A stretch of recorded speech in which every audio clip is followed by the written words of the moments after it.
All right, we are live. Good morning, good afternoon, and good evening to everyone who is listening. I am your host, Cameron Andrews, and I am joined today by my father, Chris Andrews. Hello. I guess the main focus today of this episode is to kind of give our credentials as podcasters, professional quote-unquote podcasters. Why should people think we have merit to do this? And I think you have way more merit than I do because of your history with radio. You grew up in the golden age of radio. And I guess that's my first question to you is what was it like growing up in not only the golden age of radio, but, the golden age of DJs and rock music? What was that like? Actually, I think you said golden age of radio. I would almost consider my era the silver age of radio.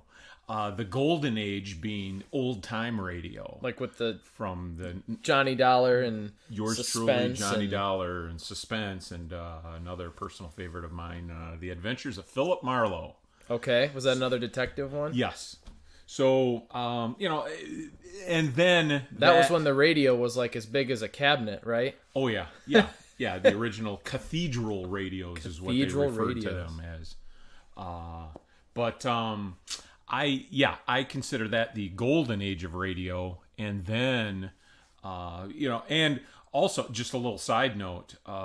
People don't really think about it today, but back, I think the first commercial television season was the 1947-1948 season. Okay. And prior to that, and even during that, and several years after, television gradually grew.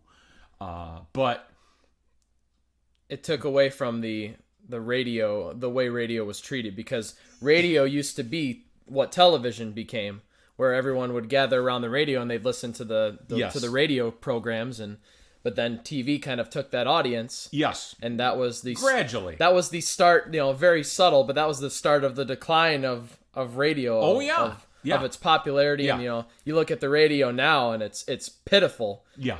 Compared to what it used to be. Yeah, with corporate ownership and that Yeah. kind of thing.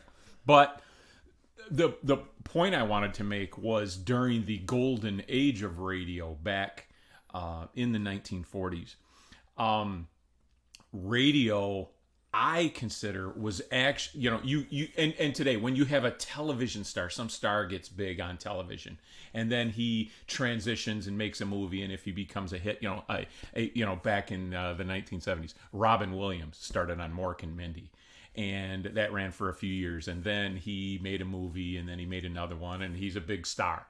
Well, he was never to be seen on television again, kind of a thing.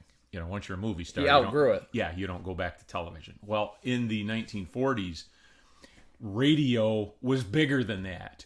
Stars on the movies would actually every so often appear on radio shows, on the different shows, and it was almost like to get back to the people kind of a thing, and to make that appearance and to let people know that they weren't too big for radio, perhaps. So Right. So that's to me a very interesting point is back then, and I guess because there wasn't a lot of money, everybody had a radio in their house, and it was free. yeah. Once you bought it, it was yeah, free. and some or most people could go to a movie, but not all. A lot of people didn't have enough money to go to a movie. So that way, you're still presenting yourself out to the people kind of a thing via radio, whether it would be a guest appearance on the Bing Crosby show or Jack Benny or Lux Radio Theater, which was actually, they would do a radio version of contemporary movies that were out during that period.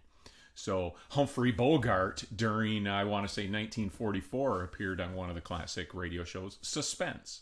Mm-hmm. So, which would be unthinkable for a big actor today, right? Leonardo DiCaprio to appear on an episode of whatever TV show is on today. Yeah. So a lot of like Walking Dead stars, they got some big movie roles in like Marvel movies, and then they left The Walking Dead, and they're never gonna come back because that's beneath them. Yeah. It's beneath you.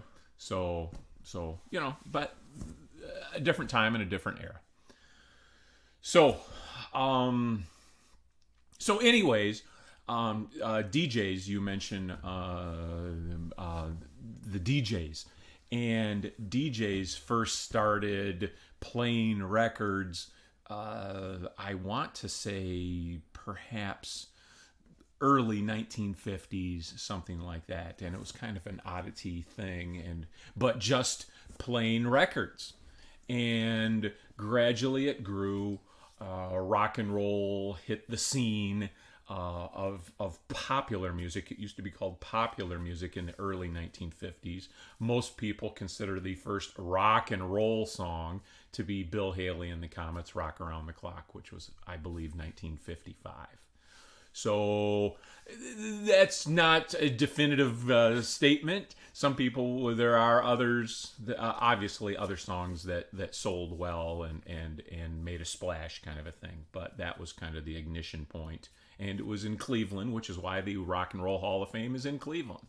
The first DJ was Alan Freed, the Moondog. And I've got some great recordings of the start of the Moondog show. From what years? 1954, wow. I believe, his first. You have recordings from that long ago? Yeah. Wow. And they're actually in very beautiful shape. And Alan Freed then became very popular, had a big following, moved to New York City to WINS, WINS Radio, 1010. A lot of times they'd say WINS 1010. That's 1010 kilohertz. So that was their frequency, 1010. So Alan Freed went to New York City in, I believe, 1955, blew the roof off the place, and that was like the crucial moment in DJs emerging. Oh yeah. Everybody watched him and duplicated him. He got involved. Alan Freed got involved in the payola scandal of the late 1950s, where DJs and this is just the way that it was, but DJs would take money from a person that wanted to have his record played on the radio. He would take money, and it became quite a big scandal. And so Alan Freed and some other DJs, big DJs of that time, got involved in that scandal, and their stars fell hard. And Alan Freed, like the White Sox, Black Sox, or was it the Black Sox? Yeah, well, that's what they were called. That's what they called them. Yeah, okay. Yeah, 1919 Sox. So the same thing. Another trick that they used to use was if you came to that DJ and said, "I want you to play this record," the promotion company, "Please play our record," and they would listen to it. Yeah, it doesn't sound bad, and so then a lot of times they would actually say, "I'll play your record if you put me as a co-writer on this song, so that way when you get royalties, I get a cut." Even though he didn't do anything.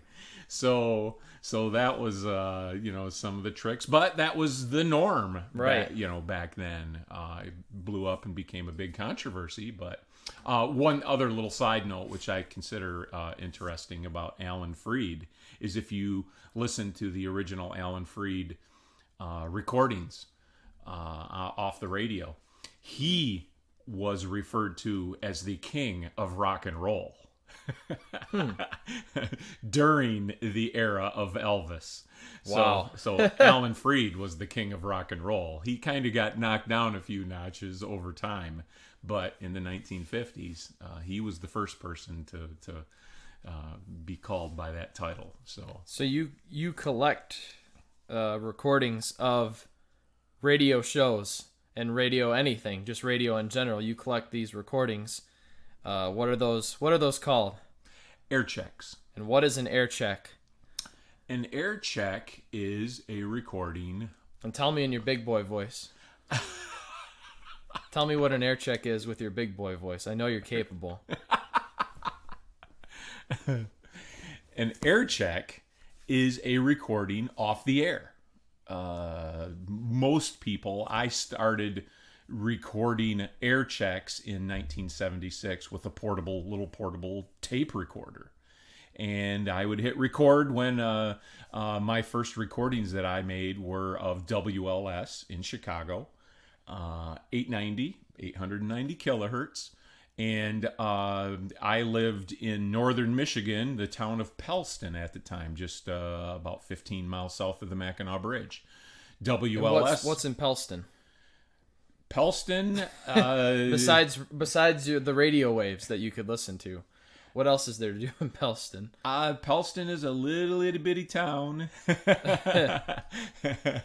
and Pellston did not have a radio station.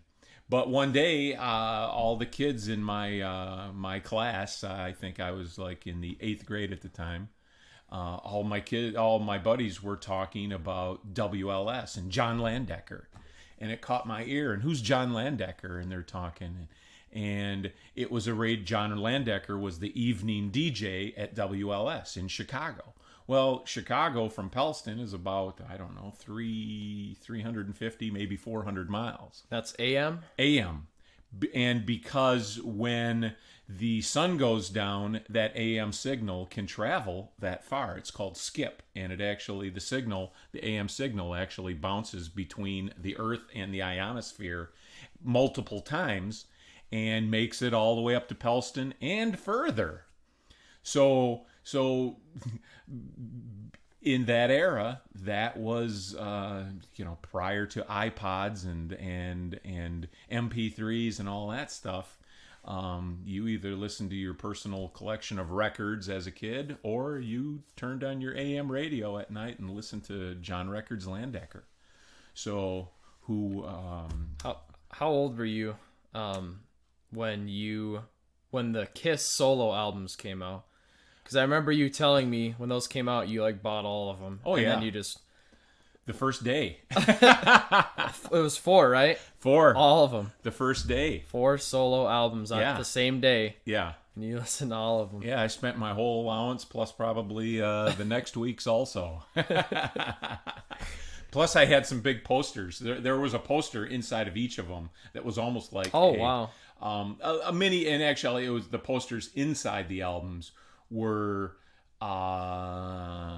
almost like big jigsaw puzzle pieces, I believe. And they fit together? Yeah, they would interlock, I believe. That's pretty cool. They were drawings kind of a thing, so they were okay, but yeah, but still, it's cool to... They weren't. I didn't put those on my wall because I didn't care for the artwork that much. What I did put on the wall was I went out at that same time and bought the album covers themselves. Oh, which were awesome. I remember them. I remember the album covers of the different faces. Yeah, the art on each of them was spectacular. And I bought a poster of each. You can make like a Beatles type picture with all 4 of them. You Yeah. know what I'm talking about? Oh, yeah. You take their faces and stack them.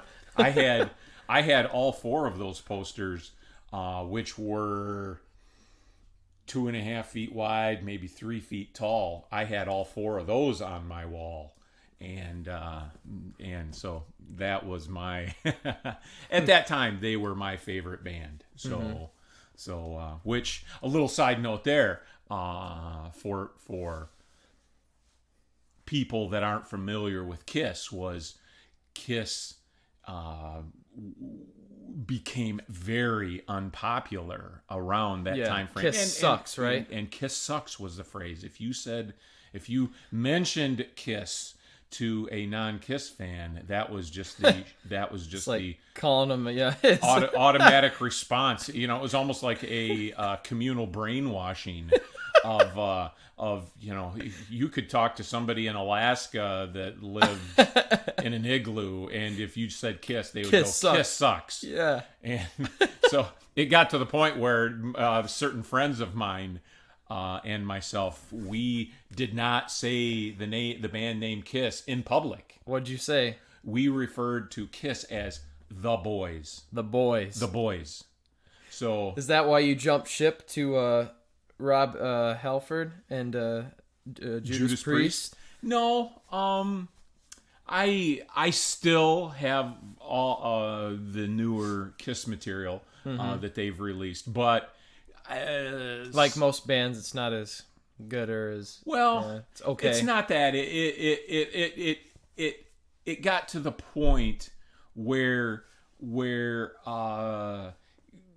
it was all about the dollar. It was all about the merchandising and the Kiss coffin. I saw a Kiss coffin, and I think that might have been like the backbreaker for me. Yeah, the Kiss coffin. When I seen that, it was there's an old Frank Zappa. Oh boy, they're getting into Zappa. Yeah, now. Well, no, keep going. I want to hear this. He's not my cup of tea. He's not a musical genius. He's not. You ever heard of one of his albums from front to back? No. It's an experience, man. Well, it's like watching Twin Peaks. Yeah. It is, too. Yeah, exactly. It's a sonic Twin Peaks, which I know it's wasn't not my thing either. So but anyway, Frank Zappa. But Frank Zappa, speaking of Kiss, and Frank Zappa had an album back, I believe it was 1967, before he went solo. And at that time, Frank Zappa was a player in a band called the Mothers of Invention. Okay. And then I think it became Frank Zappa and the Mothers of Invention kind of a thing. So I think it was just referred to as the Mothers of Invention at that time, and most people just referred to them as the Mothers. And the Mothers released an album in reply to the Beatles' Sgt. Pepper album, which was released either in May or June. I want to say it was like June 1st, 1967, which was referred to as the Summer of Love. That's when Haight-Ashbury and the hippies and all that stuff really hit the market. But anyways, the Mothers released an album almost in reply to the Beatles' Sgt. Pepper. And the Mothers album title was, and I want to get this straight, "We're Only in It for the Money." So I believe that's what it was. We're only in it for the money. We're only in it for the money. Which when Kiss released the Kiss Coffin, which was basically Gene Simmons. Yeah. It was like, that thought came to mind. They're only in it for the money. Yeah. So that's all they care about. So, and at that time, and obviously all bands are in it for the money. Right. Everybody, goes to work for the money. But there should be a little bit more than that. Artistic integrity. Yes. Artistic Another integrity. thing was I want to say it was 1997. Okay. Kiss, at the time I was living in Chicago, and Kiss was doing a tour. And in the tour, they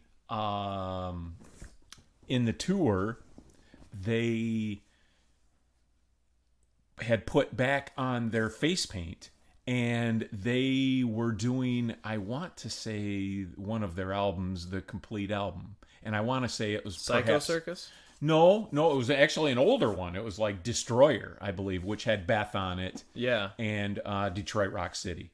And Lord of Thunder. God of Thunder. God of Thunder. Yeah. Oh, man, what a song. So I believe it was that one. I might not be correct there, but I believe it was that one. But they played it again with the face paint? They did it with the face paint, and they did the album, and that... Oh, and I bet tickets cost $500 a ticket. And that was the backbreaker. Yeah. I was a big Kiss fan, and I a big fan of that album. Loved to see it, and I can almost name the order of the songs still, that of on the album. And of course, you'll notice I say album, not CD, right? Not download. Well, no, that's what an album is. That was an album. I think an album is an album. Yeah. I don't think that term ever went away. Okay. An album is an album. That's what everyone says. But yeah, I don't know. I like owning a physical copy. Oh, yeah. That was another thing. I actually just heard about this. Do you know the hip hop group Wu-Tang Clan? You ever heard of them? Never heard of them. They are considered to be like one of the founding fathers of New York hip hop. Okay. Like the OGs, original gangsters. Like they are They are on such a high pedestal in the hip hop community. They are legends. Okay, they are, and the thing about them is they're a bunch of black dudes from Brooklyn. I know nothing about the Wu-Tang Clan, but they have very passionate fans. All of their rap music kind of has like martial arts, like punchlines and lyrics, and then like the beats, like the instrumentals always have like, Chinese and Japanese instruments in the background. So it's very like Oriental culture kind of thing. And that's the whole point of it, the Wu-Tang Clan kind of thing. In like 2015, 2016, one of the main guys, I think his name is RZA. RZA basically said that, nowadays music has no value. It has no value because you can download it for free as an MP3, and even if you stream it, you're paying a monthly fee to stream it, but you don't own it. Because as soon as you stop paying that streaming fee, all your music goes bye-bye. You don't have access to it anymore. So they said music has no value anymore. So what him and the Wu-Tang Clan did was they went to some country in Africa. I don't remember. It was like Morocco. They went to like Morocco and Africa, and they recorded an entire album like in secrecy. And it was like an hour plus long, right? It had Cher on it.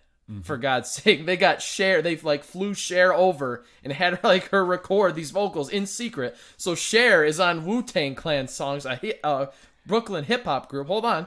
So they record this whole album in secrecy, and then they get like this like silver and carved box to hold it in, and everything is like, uniquely made and smelted and carved, this box.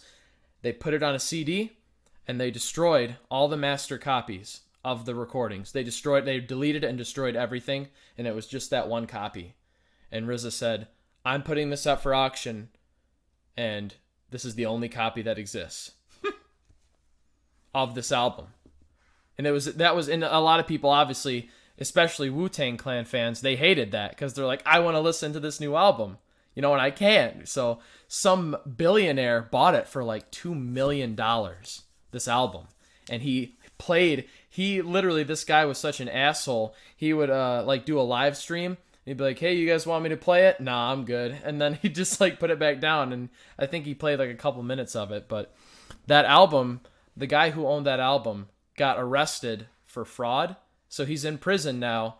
And like the FBI or whoever seized all his assets, including that album. So it's in like government property right now. And people are trying to, figure out what's going to happen to it. Is it just going to sit in a closet for 10 years? Like if I'm some dude who works at the FBI. The Indiana Jones movie where there's that storage warehouse. Oh, yeah, yes. That goes to infinity. That's where the Wu-Tang album is at. Isn't that something? Literally a one-of-a-kind album. And it's kind of in that zone of what if something happens to it? Then it's gone forever. And that was the whole point, though. And obviously, if I was a Wu-Tang fan, I'd be pissed.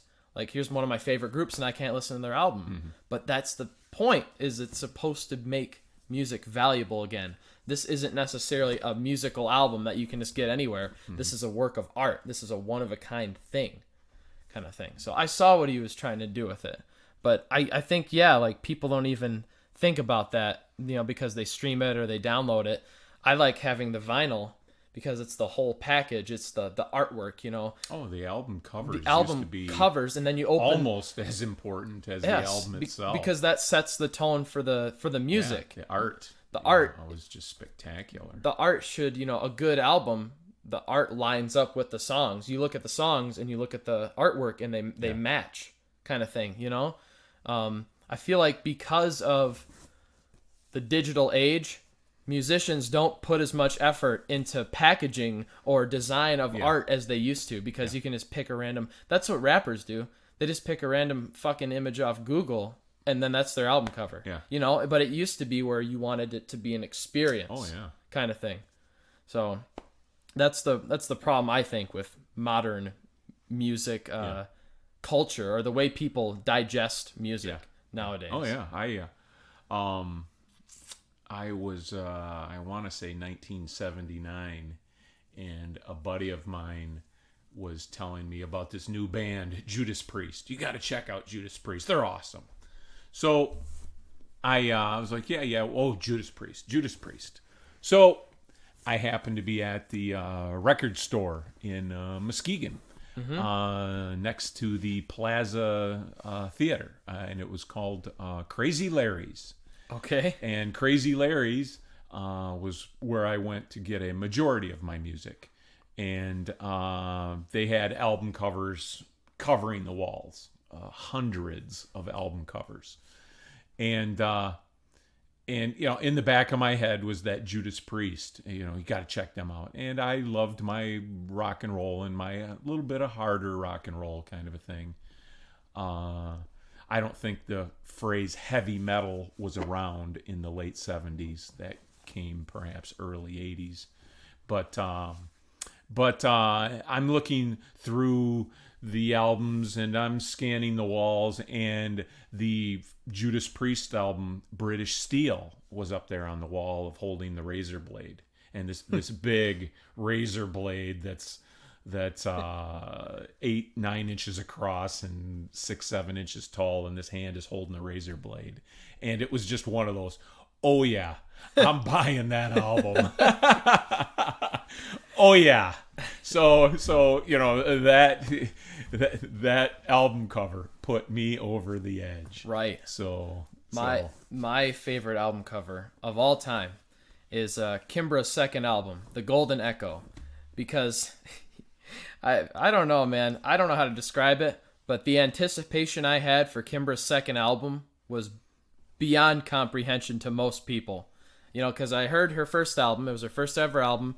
I was like, oh my God, she's my favorite artist. I love it. But then I was like, what could she possibly do for her second album? So the anticipation was just unbelievable. And I remember when I bought the CD, I bought the vinyl later. The vinyl's the same thing, just bigger and more beautiful. But I bought the CD.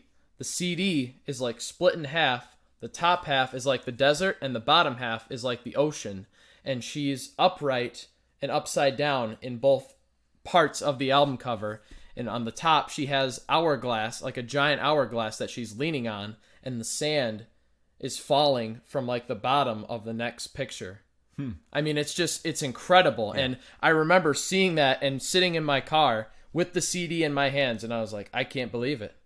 It's finally here, and then I listened to the whole album, and it was a masterpiece. And it's still probably my favorite album ever. Yeah. But that artwork just... When I see that vinyl, because I have the vinyl, when I see that vinyl, it just, I don't know how to describe it. It's like a piece of time that when I first heard it. Oh, sure. You know what I mean? It was like 2014. Yeah. And that entire time frame of me hearing that album for the first time comes back, and I'm just there again, and I see it, and then I've heard that album literally from front to back probably at least over 100 times. Sure. And every time I listen to a song I don't listen to it every day like I used to, but I'll listen to it like once every couple months, and I'll still think the same thing. Like, I can't believe that I've heard this hundreds of times and it's still just as good as the first time I heard it. There's an old phrase that music is the closest man has come to time travel. Because it takes you back. Right. So, and I have to agree, there's nothing like music that can do that for me, because I'll hear a song, whatever it is, and if it's one of my favorites, a favorite band, a favorite album, favorite song, but I will remember where I was or who I was with or who recommended it or whatever when I hear that song. So it's pretty close. Yeah. It's pretty close. One little side note. You mentioned Cher. Yeah. Your band there. Cher appeared on Gene Simmons' Kiss solo album. Really? And I believe they were going together at that time, or they had just broken up. And I want to say they had just broken up or something. But Cher appeared on the album, and the name of the song is "Living in Sin," and then the chorus is "At the Holiday Inn." That was before her plastic surgery, right? Probably before her first, second, or third plastic surgery. Or before her transsexual son, daughter thing, whatever you want to call it. Not that there's anything wrong with that. Okay, that's your opinion. Use my Seinfeldology. Yeah. I want to finish with us talking about a movie we're going to see tonight. What movie are we going to see tonight? Once Upon a Time, ... in Hollywood. Yes. We're going to see Once Upon a Time in Hollywood. And we were talking earlier about how you collect Airchecks, these radio shows. Okay. Tell everyone about your connection with this movie that we're going to see tonight. And make sure to use your big boy voice, as I know you're so good at doing, and talk directly into the microphone here so that they can hear you.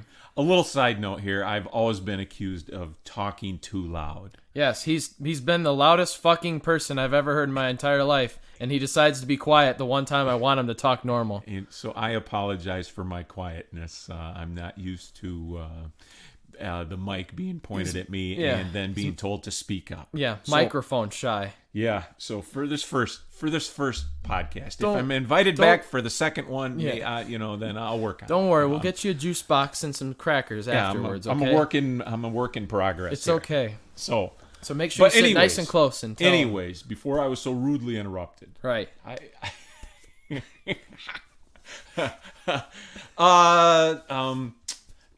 Where do I start? I received an email about I think it was about a year ago, from a guy, and actually I was just telling a buddy of mine at work just the other day about this email and about this story. So I actually punched it up on my tablet, and the guy's name was like Tamison Rod, Rawdry or something, Rodri or something like that. Tamison Rodri. That's a name. Yeah. Tamison Rodri. Rodri, I believe. That's a Hollywood name for sure. And I punched it up just out of curiosity, and he does like his own movies and directs and produces, but at that point he identified himself as like the archival researcher for Quentin Tarantino. Right. So he said, "Dear Chris, I am a archival researcher for Quentin Tarantino, and he's in the process of filming a new movie called Once Upon a Time in Hollywood. And the movie is going to be based in the Los Angeles area in approximately 1969, I think is what he said. Now, a little side note. In 1969, in Los Angeles, the big radio station was KHJ. So KHJ was an AM station. I want to say their frequency was 930 kilohertz. Right. And speak up. Okay. So talk louder. I'll move the mic closer. Yeah. Sit or move closer to the mic, because. So, anyways. Talk right into it. KHJ was the big station in 1969 in Los Angeles. So Tamison's email then said Quentin wants to use some original KHJ recordings as background music for the movie that he's filming based in 1969 Los Angeles. And he said, I have searched high and low and came up with little snippets and scraps of some recordings, but I've had no substantial luck. So he said, I found your Aircheck list on the internet, and you have a ton. So he said, would you be willing to share that with us? And he says, I can trade you copies of the little snippets that I have and for the stuff that you have so that we could use it in the movie. Which was quite an honor. Thank you very much, for that email kind of a thing is right. What I was thinking. To have a part in a Quentin Tarantino movie. Very cool. Not me, but my recordings. You have a hand in it. Yeah, you have a hand in the movie. So that would be cool. But being the person that I am, I always like to push the envelope. So instead of just writing him and saying, and by the way, like I said, he offered copies, and that's how a lot of Aircheck people get Airchecks, is by trading them. I'll trade you a copy of this, and this for those copies that you have of that other thing. So it's all trading. So did I record these recordings personally in 1969 in Los Angeles. No, I got these copies from another collector and multiple other collectors, kind of a thing, over the years. So, but I have them. So anyways, he wanted, and then he offered to trade me copies of the stuff that he had, and not to downgrade what he had, but what he had was probably just snippets of stuff that I already had. Right. So I've seen people go in and surgically take an Aircheck and rearrange it and then put another date on it and delete some stuff and maybe plug in a song or two from another recording and put a different date on it and say, I've got a recording of The Real Don Steele at KHJ from July 22nd, 1969. But it's not. It isn't. So, so people do stupid stuff like that, and I like to then, when I'm listening to a recording and it's dated December 24, 1969, and they're talking about the temperature being 95 degrees in downtown Los Angeles, it's like, well, wait a minute, it might be in the 70s on December 24, but it's not in the 90s. Right. So, just different things, this new shampoo ad is good until this offer expires June 30th. Yeah. So usually it's the dates that they mentioned are within a month of when the recording was made. Anyways, I proposed to Mr. Tamison. I proposed to him, instead of me sending him copies of my stuff and him sending copies of his stuff to me, I proposed an alternate solution, which was, my son's name is Cameron Andrews. And I proposed to him that if you could get Quentin Tarantino to name a character in his movie after my son, Cameron Andrews, you got a deal, and I'll send you everything that I have. And I then made a complete list of all my KHJ recordings from 1968 through 1970, of which I've probably got about 100 hours of stuff. And I sent that to him and said, I'm ready to not only send that to you, but I'll make recommendations as far as the high quality stuff. I've got stuff from that era that sounds like it was just recorded off the radio. It's such beautiful shape. Mm-hmm. So that's what I was hoping. Oh, I also put in parentheses when I said I want you to name a character after my son Cameron Andrews. I put in parentheses, no deviant characters, please, because the homeless guy. Yeah. Well, the homeless guy that tortures chipmunks with a soldering iron or something. No, and Quentin. Yeah. There's some fucked up characters in Quentin movies. So so please. Yeah, he makes me the Gimp from Pulp Fiction. Yeah, and that came to mind. That was the Gimp's name, was Cameron Andrews. So I was, no deviants, please. The rapist cop. But then I put in parentheses, if you do this deal, I said that I'm not going to tell my son about this deal. And then, then we're gonna go see the movie. And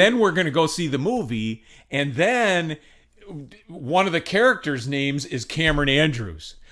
And I told him it's going to blow his gourd that one of the characters' names is Cameron Andrews. That's going to be awesome. And I said, then when we get home and his mind is totally blown about a character's name being Cameron Andrews, then I'm going to whip out a copy of this email and he's going to see that I arranged it. Oh! So that was my desire. Unfortunately, like 2 months went by and me hoping and praying every day that he would email me back, and he never did. So I finally broke down and I emailed him back and I said, hey, Chris Andrews here. You asked me about some KHJ recordings, blah, blah, blah, blah, blah. And he emails me back, oh, I found him elsewhere. Thank you very much. Goodbye. So, my big Hail Mary pass went about 2 yards, and I'm gonna be. We're going to see the movie tonight. All this time has passed, and hopefully, now here's being a person that never gives up and never quits. I hope that somehow this guy, Tamsin Rawratty, somehow gave that original letter to Quentin Tarantino. And even though I never sent him any KHJ recordings, Right. You know, in the letter I said my son is a big Quentin Tarantino fan. So Tarantino, I swear to God, if we're in the theater today, I swear to God, I will stand up and scream, "That is me!" Yeah! I will fucking scream in the middle of the theater. I will literally yell, "That is me!" I will do that. And I'm going to yell, Me. "I arranged that!" I swear to God, I'm shaking your hand on this, dude. I swear to God, I will scream. That's me! It'll be worth it. So I'm hoping. Now, let's just say that it doesn't happen. Oh, I've been accused of loud talking now. Now I have to settle down. We got you out of your shell. Okay. It's too much now. It's flashing red. It's like, shut the fuck up. Can't take it. But here's an alternate is a lot of movies of Tarantino's, then there's the deleted scenes, you know, after they roll the credits and then they play deleted scenes, or when the DVD's released or whatever, there's deleted scenes. To me, it would even be just as good. A deleted scene. As if there's a deleted scene where he goes, "What's your character's name?" And the guy goes, "Cameron Andrews." And he goes, "That's not good enough," or something. Like when it's a bunch of Hollywood actors in the movie. So, what's it? Yeah, whatever. Okay. You know? Yeah. I mean, just work it in anyways. Anything. Or even like a copy of the script. And Quentin is so off the wall. Off the wall. Yeah. I feel like he almost would. Yeah, exactly. Why not? Hey, this guy wants to see my. Yeah. Now, and the thing is, I would have, even a piece, I'd have a picture of the script. I'd have the script sitting there, which a Hollywood script, is a half an inch thick or an inch thick, right. of all the Quentin's is like of the dial. Yeah. So, but even like, somebody puts something down and knocks the script off, and it's not bound or anything, and it's just 500 pages. Fall onto the floor, and then you zoom the camera in on a page sitting there, and the camera, one of the characters' names, dialogue is Cameron Andrews. I would even, there's anything. There's 10,000 ways that could have been worked in. Yeah. And what I was hoping was, what I thought would have been cool is like I've said previously, every Quentin Tarantino movie has police or law enforcement or FBI. So to me, it would be cool flip his knocking on the door opens, special detective. This guy, FBI ma'am, and he whips out his badge, and then the camera zooms in, and there's a picture of whoever the actor is, and it says underneath, Cameron Andrews, FBI. Yeah. Special field agent. So okay, you've done it. Here's all my KHJ recordings. That's all I want. That's all I want. So anything. The fact that he didn't get back with me. Well, it might not have been. You shouldn't blame Quentin. You should blame that dude. Yeah. Because that dude's probably like. So those smug Hollywood assholes. Yeah. Those dudes are fucking worthless liberal scumbags. I want 120 hours of your best recordings, and I'm offering you nothing. Yeah, or, exactly. Like, what the fuck do you think this is? A charity? Yeah. Get the fuck out of here. That's ridiculous. I'm disappointed, but I haven't seen the movie yet, so I'm still hoping that somehow he comes through. What'd you expect from communist California? Really? Anything else? Well, I'm hoping. I'm hoping too. I will literally stand up and scream, "That's me." I will literally get up and scream, "That's me." And if I get kicked out, worth it. I'll go see it again. I'm hoping that you get a chance to stand up and scream that. It would be awesome. And now the thing is, and I also told my buddies at work this, which is, I made that proposal to Tamsin. Yeah. I was also, so then let's just say that it went down. Let's just say that it happened, and he said, "Yeah, let's do it." Let's just say, well, if I'm Tarantino, I go to movie premieres all the time for my movies, and not only for my movies, but I go for other movies because I'm Quentin Tarantino. So okay, where's the premiere for Once Upon a Time in Hollywood going to be at? The Hollywood Chinese Theater. Guess where? Yeah, Hollywood Man's Chinese Theater. Yep. Guess. Okay, so you know what I would have done? Oklahoma. Yeah, exactly. Flagstaff, Arizona. What no, of course it's going to be in Hollywood. So what I would have done is got my people and said, "Hey, remember that character that we used for whatever, the truck driver, the Cameron Andrews guy for those KHJ recordings. Get that kid out here for the premiere. You're too wishful thinking. Get that kid out here. Why not? You're too wishful thinking. Why, instead of just going to a premiere, right. Why, and I'm Quentin Tarantino and I'm sitting in the front row. Why not have that kid sitting in the front row right next to me? That's too wishful thinking. Well, it is That's wishful. A fantasy. But why not? That's a fantasy. What's wrong with that? And the thing is, nothing, but it's a fantasy. To me, that's the thing is, if you're a big guy like that, why not share a little of that limelight with this kid that not only that, but then think about it. For the rest of your life, all the paparazzi photos and stuff like that. I was sitting next to Quentin Tarantino at the premiere, they have him and during that one scene, Tarantino's elbowing me. Check this out. You got to check this scene out. This is awesome. Check this out. And having why not? They like the paparazzi and stuff take pictures of like the front row when all they're sitting down before, and there I am right next to him. Like, that'd be cool. Why not? What's wrong with that? That's very wishful thinking. It's very wishful, and it's unreal. Obviously, it's unrealistic, but why not? I'm gonna buy a big bucket of popcorn. That way, I can have something to throw in the air and go everywhere and scream. Then that way, then it goes everywhere, and then they have to kick me out. I'll buy another ticket and finish the movie. Like I don't care. They'll be worth it. Well, just buy 2 tickets. I thought you were gonna say buy 2 things of popcorn. It's that one for each hand. Throw both of them. No, buy 2 tickets. That way, when they kick you out, you go right back in. Yeah. Hey, Davidson. My name is Davidson Charleston. I'm here to see that film. But that's my story for the movie. So. Okay, and we're going to see it tonight. Yeah, so I am very excited. I am too. I think we'll wrap that up. I think this is a pretty successful first episode. Very cool. You're a little shy, but I'm going back to my shy mode again. Yeah, back into your shell. That happens very often with you. So anyway, thank you everyone for listening. That is the podcast.